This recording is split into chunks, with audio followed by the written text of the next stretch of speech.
Greetings. You've all been summoned by Rome to be witnesses to a legal proceeding. I might add, you're not suspects, at least not yet. We go into this knowing that the value system for Rome is built on things like loyalty and honor. Those are written codes. I operate by an unwritten code. The top of my list is hatred. I realize that hatred is expedient. Hatred speeds the process up. Hatred intimidates other people, and it's worked well for me. If you do it right, you serve it right, then hatred could actually get you a position in the governor's palace, where you are now. Not bad, eh? This is the only oasis in the forsaken town that I serve in, Jerusalem. Jerusalem is one of those hot, dusty, arid, backwards towns where ignorant Jews live and hang on to their monotheistic religion. It appears that it's not serving them too well, though. They're under Roman rule, and they have been for decade after decade. It also is not exactly garnering them peace, because half the time it seems as if we're refereeing between their own factions. They can't get along with each other. Case in point, a few days ago, a small renegade group of men came down from the north out of the hills. And as they got into town here on this Passover week, it stirred the whole town. And we've been keeping our eye on them ever since. Sorry, I digress. Back to hatred. My top 4 things to hate. I hate weakness in a man. I hate not being able to control every situation that I find myself. I hate religious fanaticism. And I hate Jerusalem with its dusty roads and livestock wandering aimlessly through Main Street every single afternoon. It's Friday night at the end of a Passover feast, the annual biggest feast in the life of a Jew. It is April, the year 33. I have not introduced myself to you. My name? Pontius Pilate. I am the judge over the 5th district. I am the high governor in the province of Judea. Hail Caesar!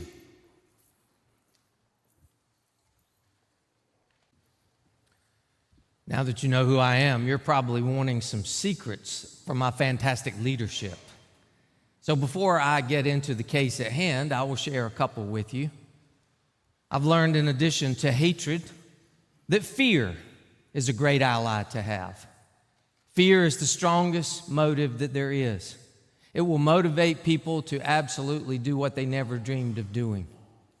And in this climate and in this environment, fear works great because we are surrounded every single day with threats of hostility and potential violence. That's just the way this area is. The group that came in that I mentioned earlier, we have been watching them and surveillance readings on them for the last 2+ years. And we know that they are constantly under threat of violence also. That's just the way it is. So fear works well here. My leadership here in this Judean forsaken land has been very colorful. And if at times I needed to, it would be brutal. A few years ago, I decided to honor Caesar.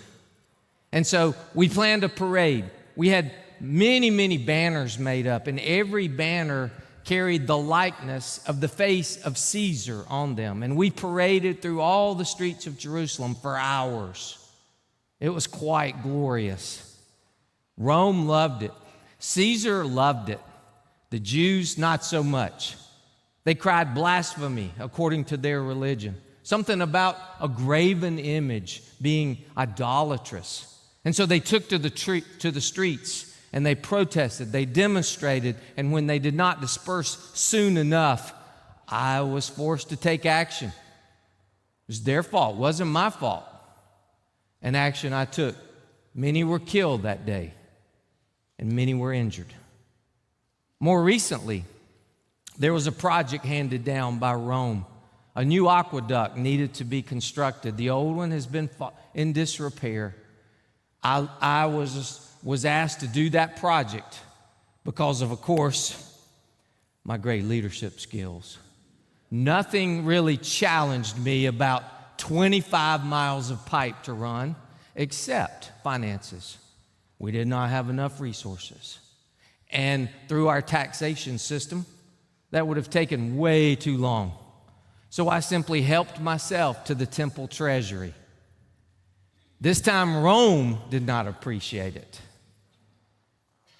So I took action again. The protests followed, the demonstrations followed. Once again, I was forced to get involved. Have I told you I was a colorful leader? Have I told you, if need be, I could be brutal? Long before water flowed through those pipes, blood flowed in the streets of Jerusalem. But enough of that. We'll now discuss the reason you are here, to be witnesses. Once you are witnesses to the secret information of this thing that just happened this morning, couriers will take it to Rome and file a complete report. So your role tonight is very important. This morning was the culmination of something that had been brewing for a week, maybe even longer. The group I told you that had come to town announced their visit spontaneously on Sunday, 5 days ago, when their leader led an entourage that came into the city, and it turned into another parade, this one very spontaneous. It seemed like many Jews were just thrilled with it, but there were some who were not, namely the power base. Well, we kept our eyes on them very closely all week because of this. The very next morning, I received an official complaint from the ruling council of the Pharisees and the Sadducees. Why? Well, it seems that religious leaders don't appreciate being chased out of their own temple. And that's what this leader, this Galilean, had done. Imagine the audacity to do such a thing. He's either the bravest man ever, or he's completely deranged.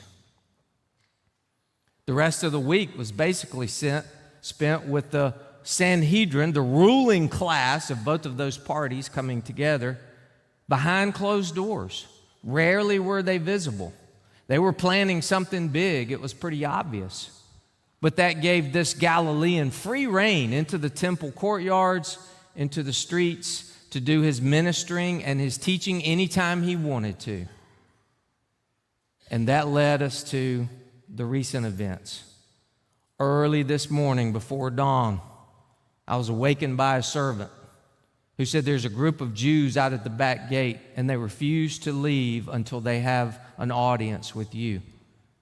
So I stumbled downstairs and walked out, and as soon as I saw them in the torchlight, I recognized most of them.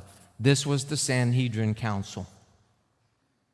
And so they had this, not a complaint at this point. They had made an arrest, and they intended to see these charges filed and a guilty verdict done. They had already had a trial by their legislation through their high priest Caiaphas, and they were demanding, they were demanding that I prescribe the death penalty for this insurrectionist, as they called him.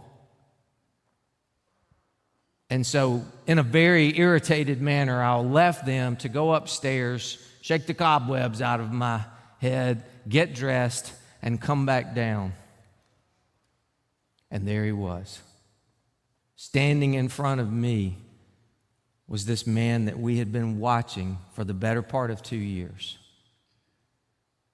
And he was about to change my life forever. I have never met a man exactly like this man. And at this moment, I'm wondering, is he deranged? Or is there more to this man? So you will be witnesses to what is discussed next. But let me warn you now, It will not be pleasant.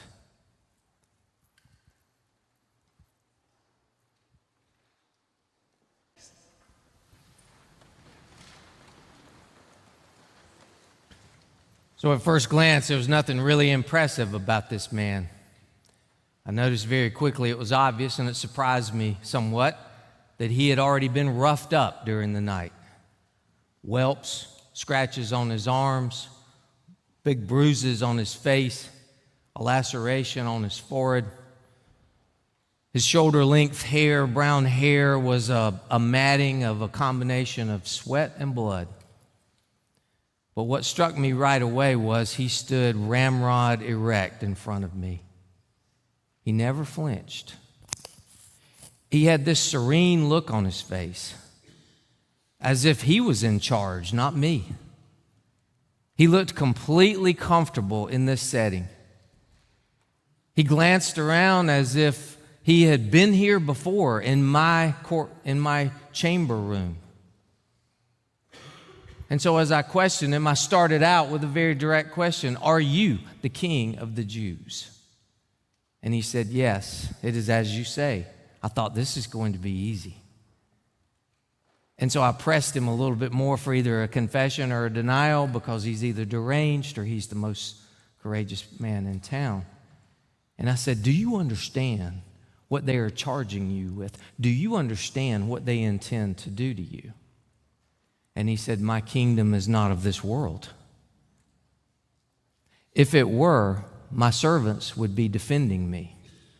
My kingdom is in another place." And I said, "So it's true. You are a king."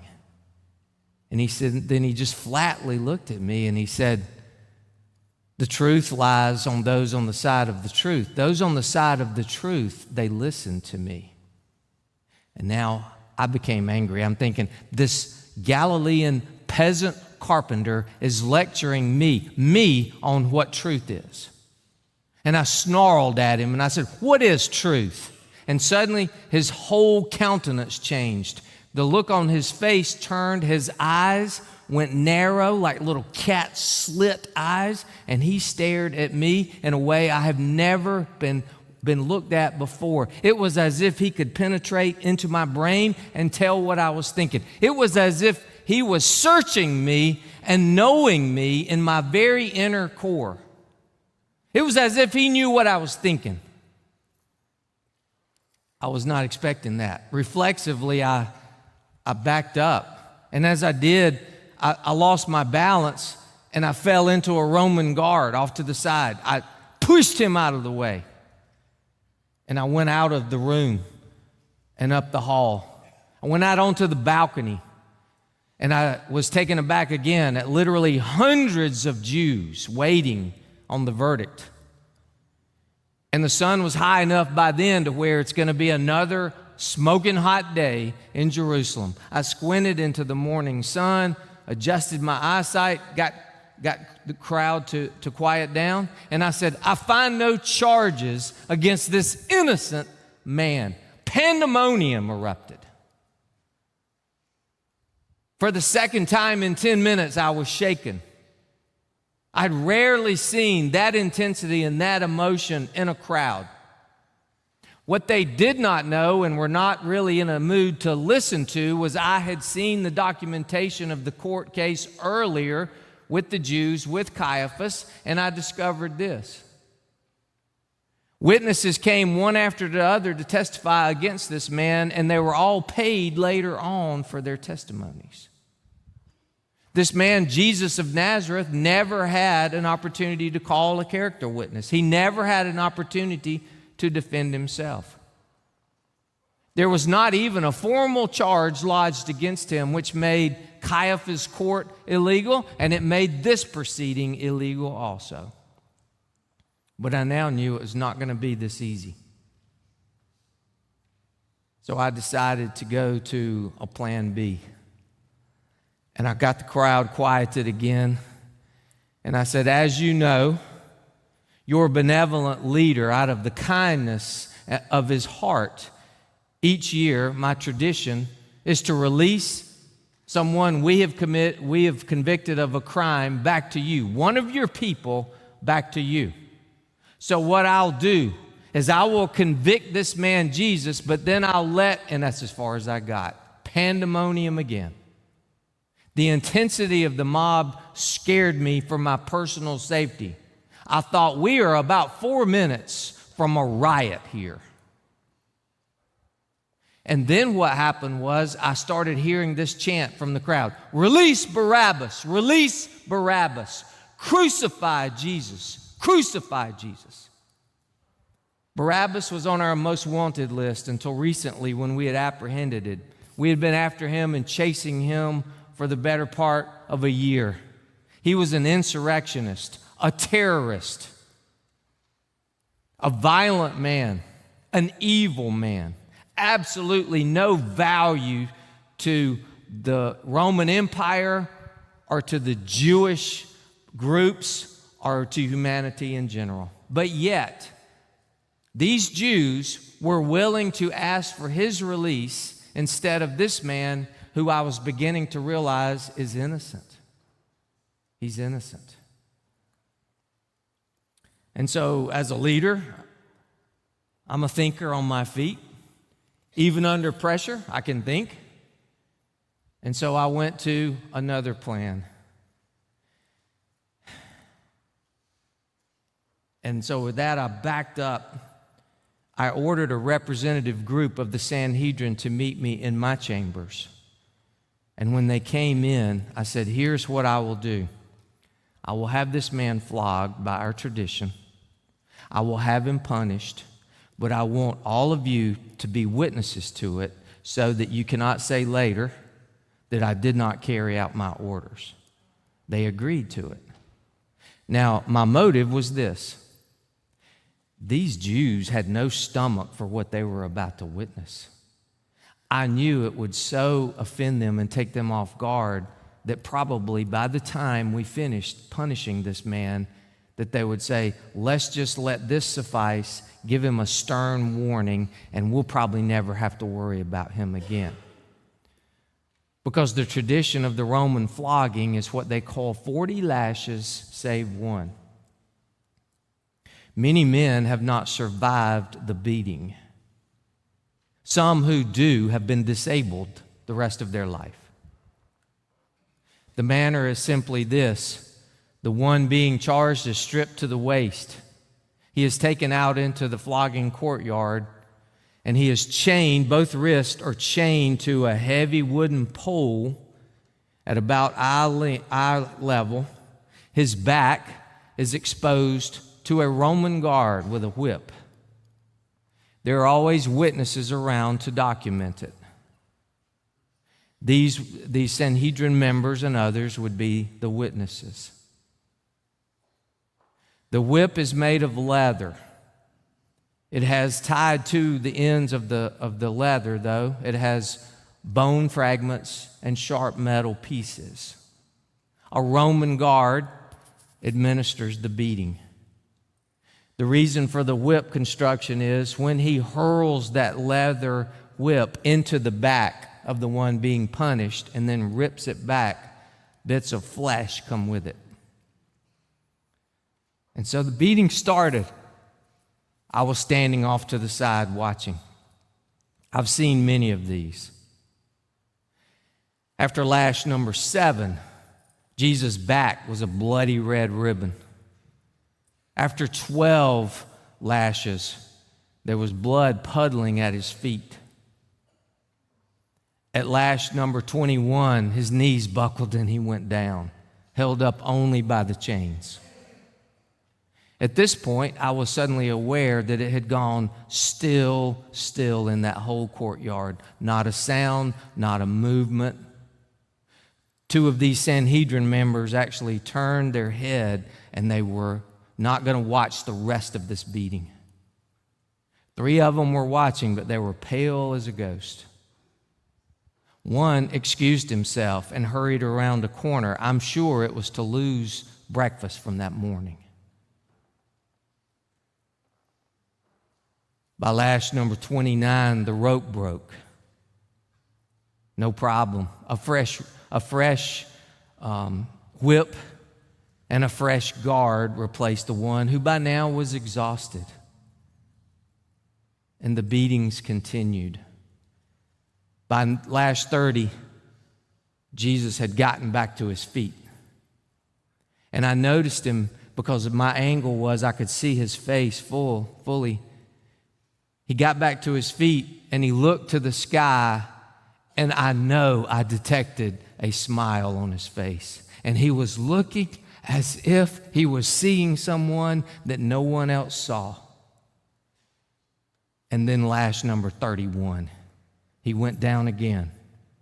But incredibly, for the last 8 lashes, he was able to scramble to his feet and look back up toward heaven each time, only to receive the lash that would send him back down.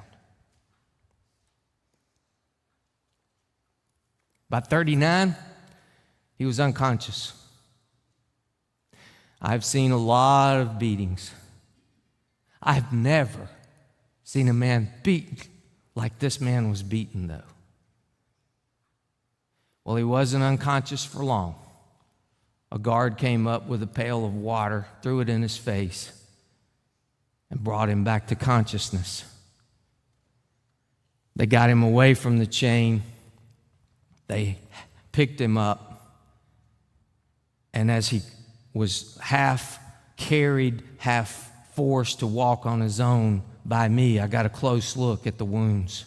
And as I went by, I could see white flecks of rib cage bones underneath the oozing blood on his back. They saw the same thing.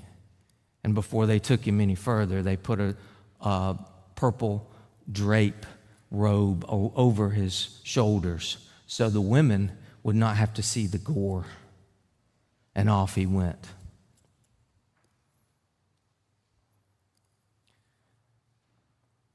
So I walked back out on that balcony. 2 hours earlier, it had been vibrating with the intensity of the screams of the mob yelling for blood. They had their blood. But once again, my plan failed. They were just as intent on executing this man. You see, they knew I was the only one who has the authority for capital punishment as the governor of this district. At about the time I walked back in, one of my servants came up to me and handed me a note. I hastily opened the note, but it stopped me in my tracks because I realized, this is my wife's handwriting. Only rather than her beautiful penmanship, it was just hastily scribbled, even some misspellings, and it simply said this: do not have anything to do with this innocent man.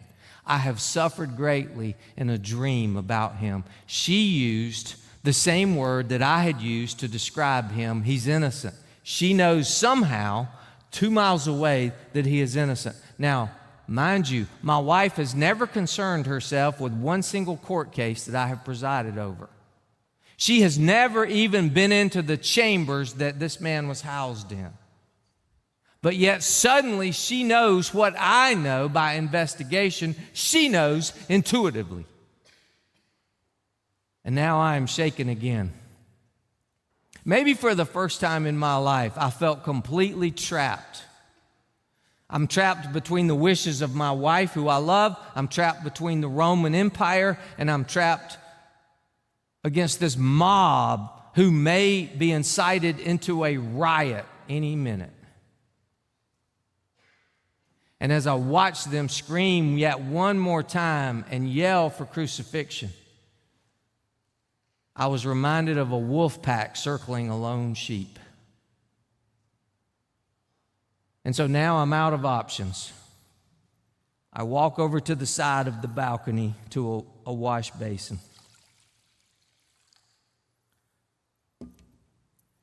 I poured water into it, and I knelt down low enough to begin washing my hands. And I pronounced in a loud enough voice to be heard, "His blood will not be on my hands. His blood will be all on your hands." And there were some I could hear, I think, make out saying, oh yes, and our next generation and our next generation, may it be so.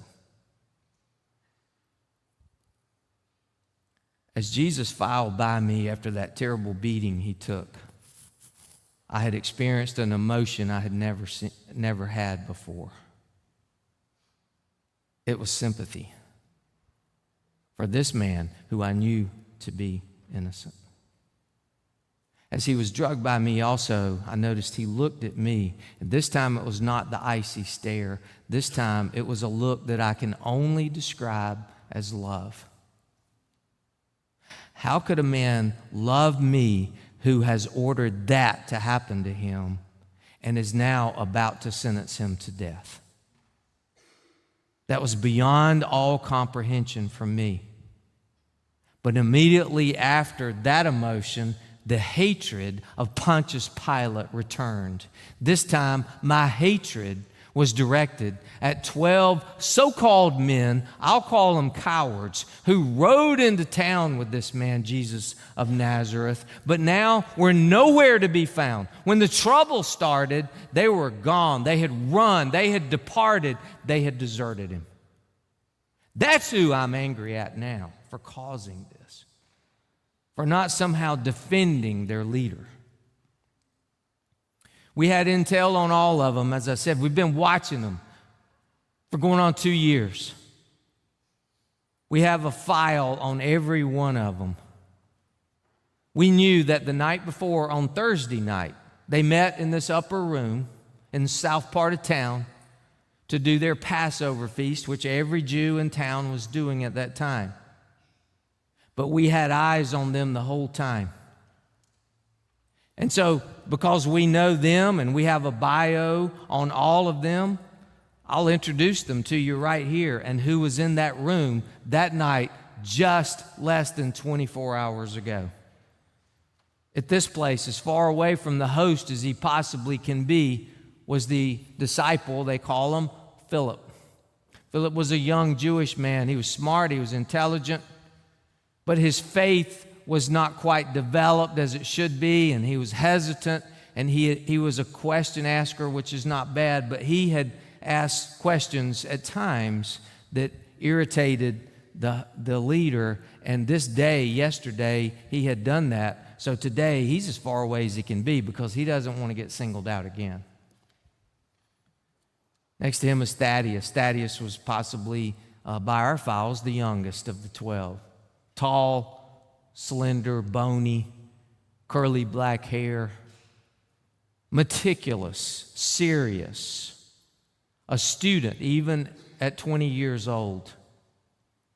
He has decided earlier, we think, that he just wanted to be mentored. He's going to observe, he's going to support, he's going to learn everything he can from the leader and the older members of this group, and he one day will use that for the advantage of the group. Next to him is Bartholomew. Bartholomew later was to say that this man Jesus knew him before he even knew him. He pronounced upon first meeting to Bartholomew, he said, "You're a man without any guile. You absolutely are transparently honest." Our intelligence also says that Bartholomew is a deeply spiritual man, and that he served as somewhat the prayer advisor, the prayer coordinator for the rest of this group. To his right is Andrew. Andrew has a brother who's also in this group who is more famous than Andrew. Andrew is the opposite. He's an introvert. He's a supporter. He doesn't seek the limelight. He doesn't want to be on the stage. He's not a public speaker. But he is a connector of people, and he spends all of his time connecting people to this man who he believes really is a king. Over on this side, on the end, again, trying to space himself away from the leader, is Simon. He has a nickname, the Zealot, because of another Simon you'll meet in a minute. Simon the Zealot, we know very well. Our file on Simon the Zealot is twice as thick as anybody else's in this group. Why? because he aligned himself with a political/religious party that was an offshoot of the Pharisees. The Pharisees were too liberal for this man, so they broke away, and he's been part of this secret group that carry around hidden daggers, and they are ready at a moment's notice and highly trained, if need be, and if given the opportunity, they will perform a political assassination of Roman leaders to overthrow the government. That's who this man is. And we know his personality type too. Absolutely zero sense of humor. We have watched this group avoid him at social gatherings like this night. Everybody is trying to find another place because this man can't even carry a conversation with you. He has absolutely no time for small talk. And so as it would work out, though, he is next to the most gregarious guy in the group. James Alphaeus is his name. Alphaeus literally means the less. And he is the shortest man in the group. And he takes a lot of good-natured ribbing because of it, but he actually enjoys it because why? He has the best personality in the group. He adds levity to every situation. Every team needs a James Alphaeus who can lighten up the tension and dish out the good-natured ribbing as much as he takes it. Everybody liked James. Somehow these two are sitting side by side last night. To his left is Thomas, big, raw-boned, long black straight hair, barrel-chested Thomas. Thomas is a man's man. And he is slow to accept things as the truth until he can investigate. But once he is convicted, once he is convinced, you will not change his mind with a team of horses. And we believe that his best friend is next to him, Matthew. Now, this is an odd pair too, but we believe this happens because Thomas feels the need to be, if you will, a personal, unofficial bodyguard to Matthew, because Matthew was the most unpopular choice of the 12 by Jesus. Why is that? He was a publican. He retired recently, but as a Jewish tax collector, he is seen as the worst type of infidel, the worst type of sinner, the worst type of disloyal turncoat to the nation of Israel. And so Thomas takes it on himself to make sure that he's safe.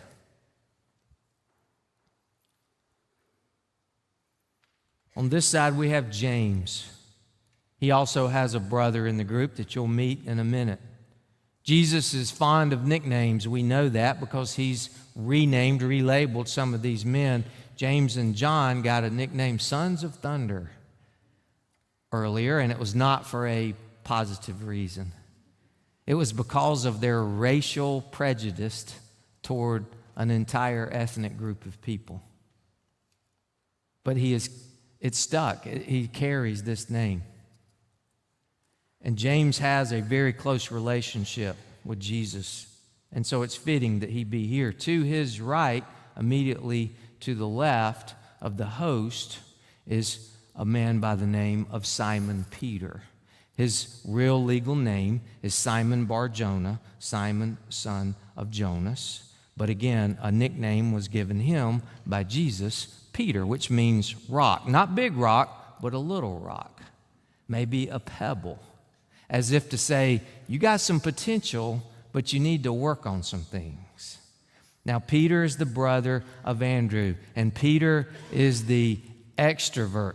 Peter is the always confident, never in doubt, though often wrong person. Peter has decided that when the leader is gone, I am the official assistant leader. I am in charge. And sometimes he forgets and takes that role even when Jesus is in the group. And he has to be put in his place at times. The odd thing about this is we believe what happened last night was he is the quietest guy. He's the softest guy. He is the one that is just like, has the most miserable look on his face, because in another encounter with Jesus, Jesus basically has predicted, as he did so well, tonight you're going to disappoint not only everybody in this group, you're going to disappoint me greatly tonight. And Peter has spent enough time and loves this leader enough to know that he so far has never been wrong. And so witnesses in the room say that there were occasional times when Peter would dab a tear out of his eye during the feast. To the right, the immediate right, the place of honor from the host is John. John is the brother of James, the other son of thunder. These two have connected in a way that none of the others have. John knows this man like no other person on the face of this earth does. And so he's sitting here tonight and he realizes that Jesus is there, but he's not really there. He realizes at times that Jesus seems to be meditating or talking to someone who is not even in the room. And it concerns him. And he smells the danger of this. And at times, John actually lays his head on the shoulder of Jesus as if to say, hey man, I'm here if you need to talk. So the group is completed except one. We also now have a good knowledge of this person too. On this night, he is as close to the door as he can get, and he's as far from the host as he can get. His name is Judas. To distinguish him from one of the other names in the group, he is called Judas Iscariot. He is the only Jerusalem native in the group. He is probably the most educated.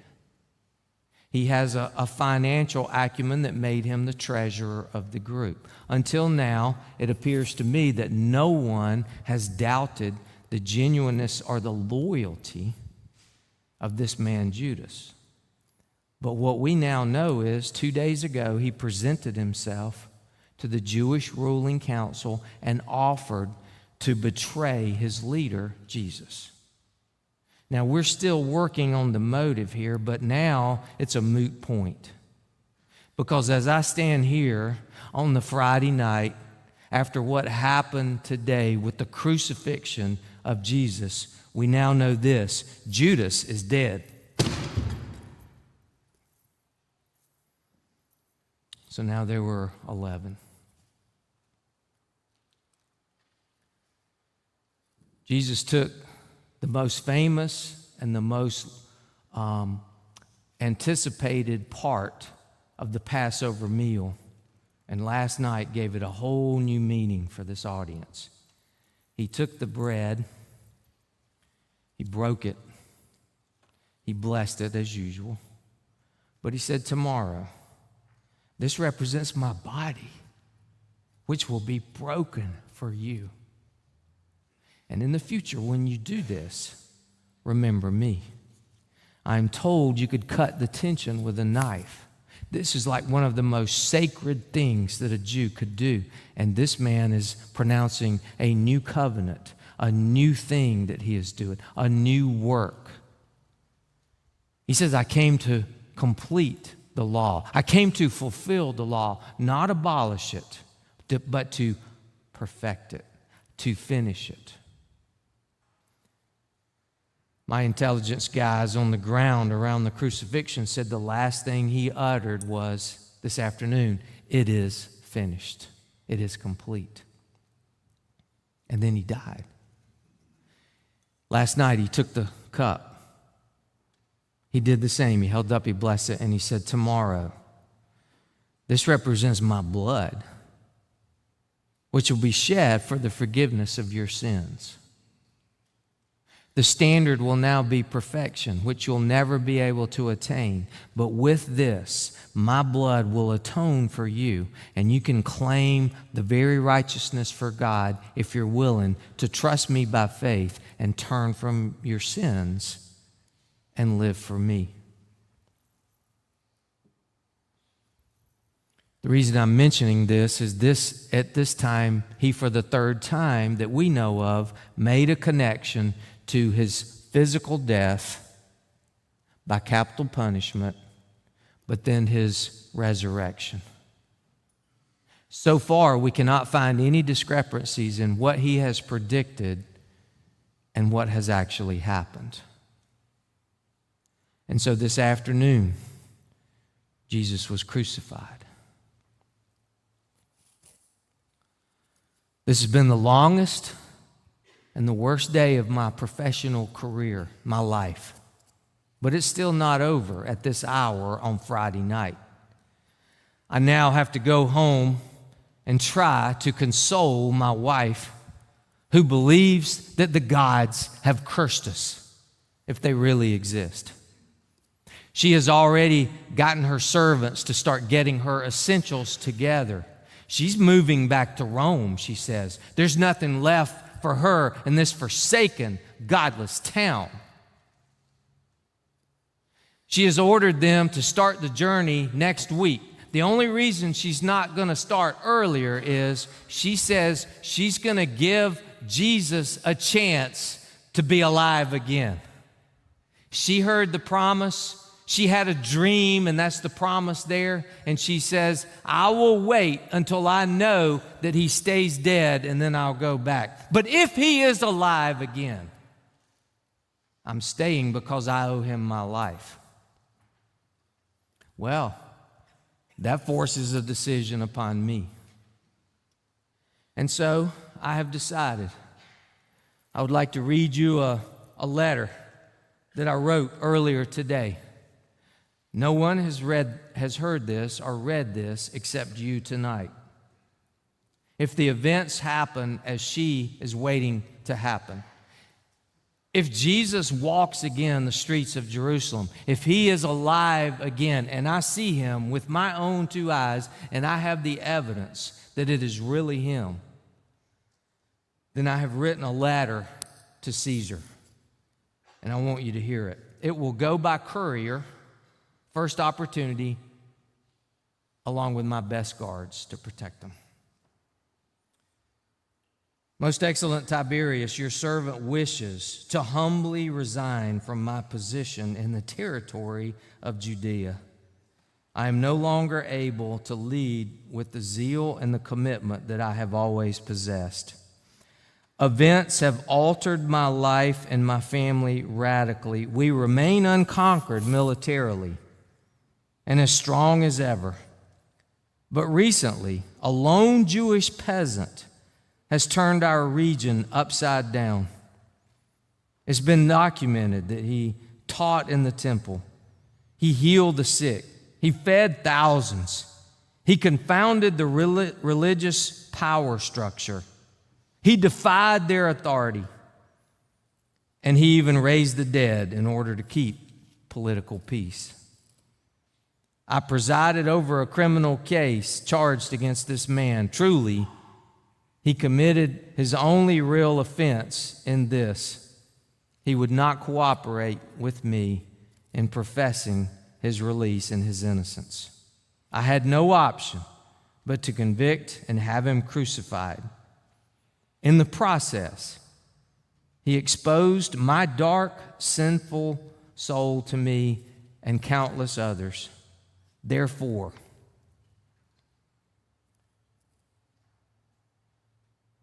I am no longer fit for your service. Signed, Pontius Pilate, Governor.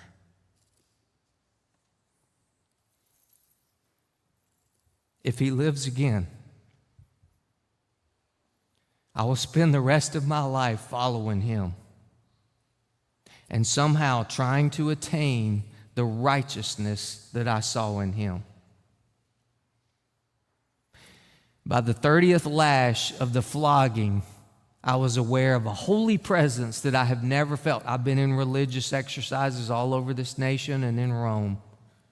I have experienced a lot of religions. But it was the courtyard of a flogging where I experienced absolute purity, innocence, holiness, righteousness that I have never felt before. I will spend the rest of my life trying to follow him and somehow atone for the great sin I have perpetrated. Because it appears to me I may have ordered the execution of the Son of God. How can I ever be forgiven for that? I know this. I have experienced my last crucifixion, unless it is my own one day.